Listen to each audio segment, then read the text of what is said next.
Hi guys, welcome to the video. Today I will be showing you how to fix a hot water pipe leak. Remember guys, I recorded this video myself as I'm working, so please bear with me. Now I'm going to show you first thing what you need to fix the hot water pipe leak, and then I'll show you how to fix it, alright? First thing you need is 3/4 shark bite slip coupling, and depending on the pipe you're fixing, it could be a 1/2 inch or any other pipe you're fixing. So you need a shark bite slip coupling, a tape measurement, a marker, a copper pipe cutter.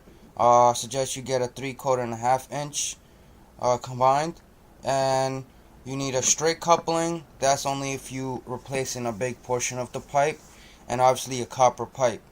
Now, you could get all this stuff from Home Depot if you like. Second, you want to turn your hot water heater off. You must turn the hot heater off because it can damage it. And then, second, you want to turn the water off.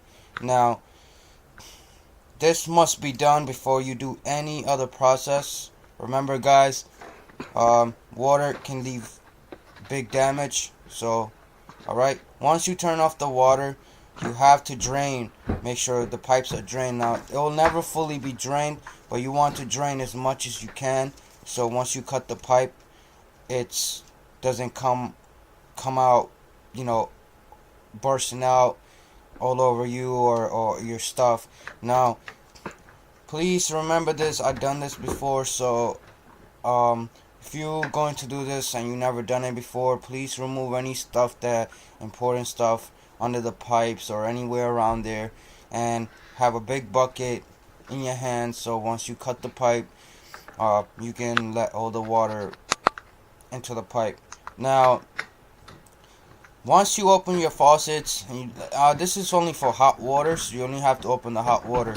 Alright, you don't have to do the cold water because the cold water will keep coming. Now, second, you want to locate the drain valve in your basement. It will be located on the pipe that you're working on. It should have a drain valve, something like that. It could be a newer handle valve or one of the turn valves, but you want to locate a drain valve like that. Every pipe should have that, and that's to drain the water that is sitting in the pipe. Now, this is just for the upper or the higher side of the pipe. There's still more water left on the left side, and which once you cut the pipe, more water will come out, just to give you guys a warning.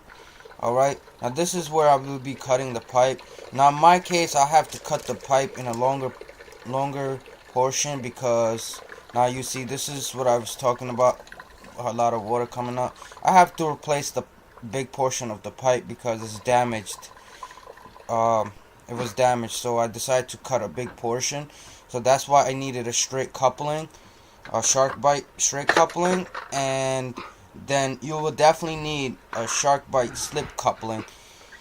Now, once you cut the pipe, you want to go the pipe cutter. You want to go towards you, because that's the only way it's gonna cut. If you go the other way, it won't cut the pipe. All right.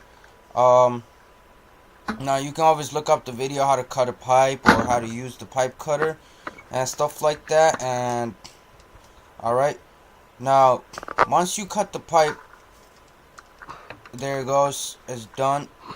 The left side is already cut, and all the water already came out, so you see there's no water left in the pipes, just a little bit. Now, once you cut the pipe, you want to take the old pipe out, obviously. Now, there's always going to be clamps on the pipes to hold the pipe up. So remember, when you put the pipe, once you get everything back together, you want to clamp everything back the way it was, because the pipes need to be held up. Because if you don't clamp them back on where they were, it can crack the pipe or it can damage. So you don't want that. So make sure you clamp them back. Now, this is an important part. You want to have that plastic part stick out and go into the copper pipe, because that's what seals the pipe. No, actually, the inside that seals it, but that plastic part needs to be inside the copper pipe. Alright, Now this is a straight coupling, so, and remember it needs to be inch in. Now I attached it to my new pipe first and pushed it all the way in. You have to clip it all the way in, and then you push it into your older pipe to get it in, and make sure it's fully attached. You push it really hard and it should go straight in. Should not give you any trouble. And then once it's in, you push it with your hand one more time on both sides, make sure it's locked in, and you pull on it on both sides and make sure the pipes don't come out. Now this is the tricky part. This is where you will need the slip coupling, and like I said, you don't have to do the first part, but I did it because I had to replace a big portion of the pipe.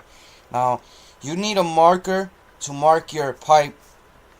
The left side needs to be marked 1.25 or maybe 1.5 inches, okay?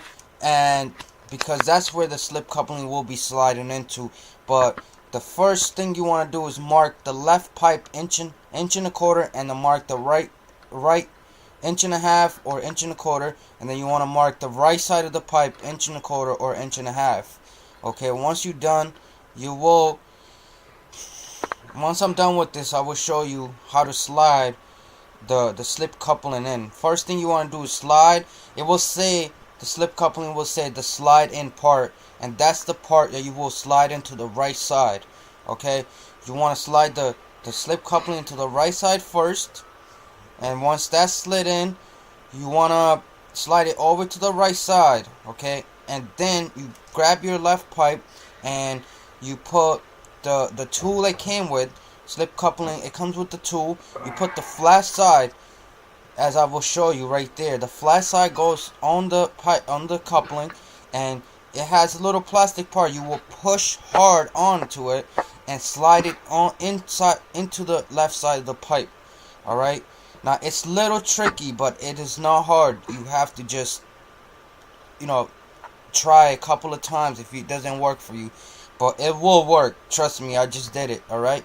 Thank you guys for watching this. Please hit the like button, subscribe. Have a good day.